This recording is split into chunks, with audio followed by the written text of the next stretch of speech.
Of the Epstein files, Professor Emeritus of Harvard Law School and author of Get Trump, Alan Dershowitz. Great to have you here. Professor, with these new documents, is it going to be enough to satisfy everyone that has been calling for them, in your opinion? No, this is the new McCarthyism. This is the same as what Joseph McCarthy did in the 1950s. He would hold up a piece of paper and say, I have a list of names of communists.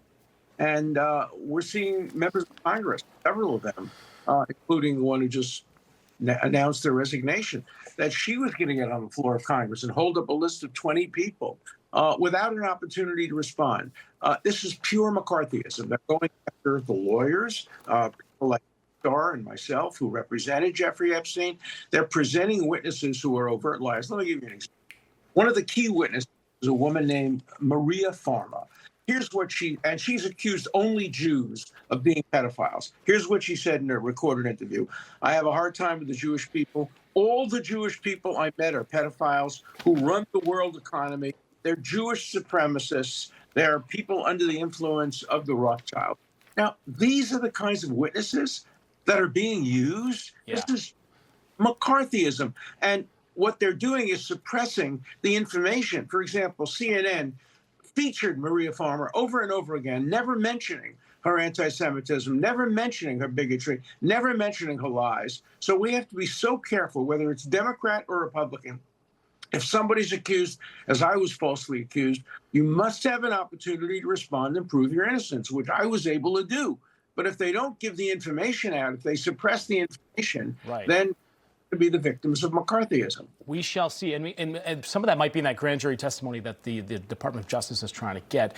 Democrats, though, they're making this all about the politics. And some of them really haven't done their homework. Take, for example, Congresswoman Jasmine Crockett, who was on the House floor claiming that several Republicans took donations from Epstein, including Lee Zeldin. Watch this moment here, Professor. Folks who also took money from somebody named Jeffrey Epstein, as I had my team dig in very quickly. Mitt Romney, the NRCC, Lee Zeldin, George Bush, Win Red, McCain Palin, Rick Lazio. I just want to be clear. So Crockett, her team clearly got it wrong there. They're referring to a person named Jeffrey Epstein who donated to Zeldin after Epstein died. It was a totally different person, but she went on to defend this lie. Watch. I never said that it was that Jeffrey Epstein. My team, what they did is they Googled, and that is specifically why I said a Jeffrey Epstein. Unlike Republicans, I at least don't go out and just tell lies. So, Professor, the point here is that the Democrats, do they even care what's in the Epstein files, or are they just trying to make this political to try to get Trump?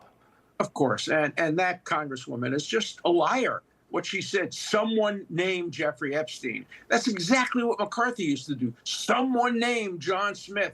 They didn't care if it was the right person.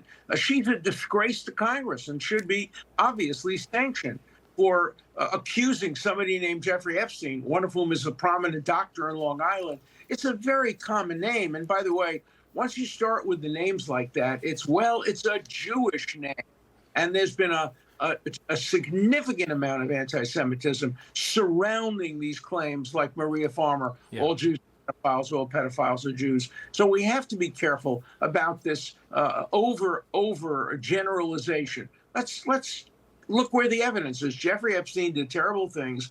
He should be, and he should have been, prosecuted for what he did, not for what he didn't do. The same is true of all other people, whether it's Democrats or Republicans. If a person is guilty, by the way, so far I've seen no evidence of anybody beyond Epstein and Ghislaine Maxwell. There have been allegations, but no proof. There have been all these names thrown out, including Senator Mitchell, the former governor of New Mexico, Prime Minister of Israel. All these names have been thrown out without any allegations. Again, the closest thing in my lifetime that has ever come to this Epstein phenomenon is the McCarthyism of the 1940s and 1950s. The question I have is if Epstein has something on Trump, why would he need to text Stacey Plaskett about, some of his financial dealings if he wanted to sue or Trump?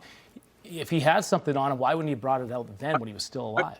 Much better evidence than that, personal evidence. I asked Jeffrey Epstein when I was trying to make the deal for him, which they called the sweetheart deal. Epstein fired me, thought it was such a terrible deal. But when I was debriefing him, I gave him a list of names. I said, do you have anything on any of these people? If you do, we can use that to help you. One of the names was Donald Trump.